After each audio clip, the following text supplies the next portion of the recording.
Today I'm going to show you how to make a candle that actually smells good. You're going to need a bunch of things. You're going to need some soy wax. I prefer soy wax to paraffin wax, but if that's what you have, use that as well. You need some measuring spoons and cups. You need a container. You can repurpose old containers, old mugs. Use whatever you have on hand. I'm using this glass. You also need some flavor oils. I personally like essential oil, so here I'm using lemongrass essential oil. You also need a glue gun or glue dots, which is my personal preference. You also need your pair of scissors to cut the wick. And then this is so important, you need a thermometer. A thermometer is like super important for this recipe. So important. Don't skip it. You also need your wicks, but you need the right size of wicks. And then you need some skewers. I use skewers, but you can use whatever you have on hand. Use a spoon that is dedicated to making candles. And then you need a double boiler like this. First, you need to put some water in the pot, and this is just so that you have a double boiler system, just so that the wax doesn't explode. It's so important. Now, put 4 cups of your wax in your container, and while you're waiting for that to melt, you want to put your glue on the wick. You want to glue the wick to the container. Here, I'm just using some glue dots, but you can use whatever type of glue you have. But make sure that it's a pretty strong glue because you don't want the wax to melt while you're pouring it into the jar.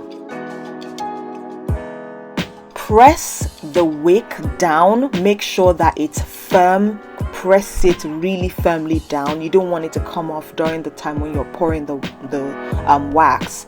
And then use your skewer to center the wick. This is so important, just so that your candle doesn't look amateur. Wait for your wax to melt. This usually takes about 5 minutes. Once it melts, you want to measure the temperature while it's on the stove or burner or whatever you have.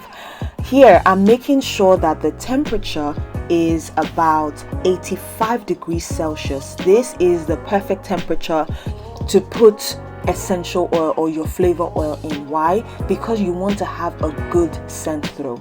Now, I made sure that the temperature was slightly over 85, just so that when I take it off, it will climb back up to 85. Do you understand?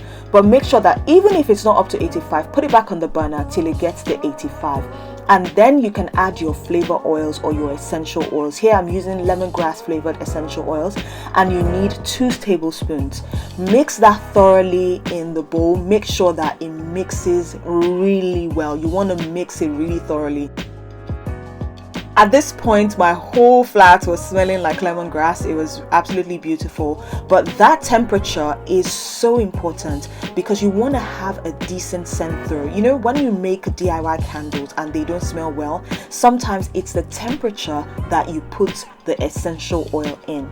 There's a science to this thing. So check the temperature again. Now it's time to pour, but you want to make sure that the pouring temperature is around 54 to 51 degrees. That's the exact temperature that is perfect for pouring, and you won't have any clumps or lumps at the top of your candle. Now, don't make the same mistake I made. The same place that you're pouring your candle is where you want to leave it to sit and harden. I moved my candle around a lot, and that caused a bit of, textural issues. But just make sure that it's the same surface where you're going to leave it to harden undisturbed is where you're going to pour your wax into your candle. Trust me. Guys, this is the easiest, best recipe. Try it and let me know what you think. Let me know if the scent throw is actually as decent as I promised. And I will see you in my next video. Don't forget to subscribe. I really hope you enjoyed it. Leave me a comment below if you did. Love you guys. Bye.